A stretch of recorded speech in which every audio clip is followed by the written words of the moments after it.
وزیر اعظم کی ترکمانستان کے صدر سے ملاقات، دو طرفہ تجارتی تعلقات مضبوط بنانے کے عزم کا اعادہ۔ وزیر اعظم شہباز شریف نے ترکمانستان کے دارالحکومت اشخاباد میں ترکمانستان کے صدر سے ملاقات کی۔ ملاقات کے دوران دونوں ملکوں کے درمیان دو طرفہ تعلقات بالخصوص تجارتی اور اقتصادی روابط مضبوط بنانے کے عزم کا اعادہ کیا گیا۔ وزیر اعظم نے ایران اسرائیل جنگ کے دوران پاکستانی شہریوں کو ایران سے بحفاظت نکالنے میں تعاون پر ترکمانستان کے صدر کا شکریہ ادا کیا۔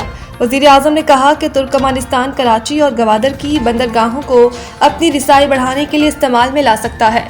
وزیر اعظم نے ترکمانستان کے صدر کو آئندہ برس پاکستان کے سرکاری دورے کی دعوت کا بھی اعادہ کیا۔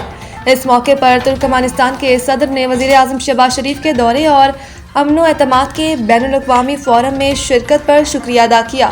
ترکمانستان کے صدر نے کہا کہ ان کا ملک پاکستان کے ساتھ باہمی دلچسپی کے متعدد شعبوں میں دو طرفہ تعاون کو بڑھانے کا خواہاں ہے۔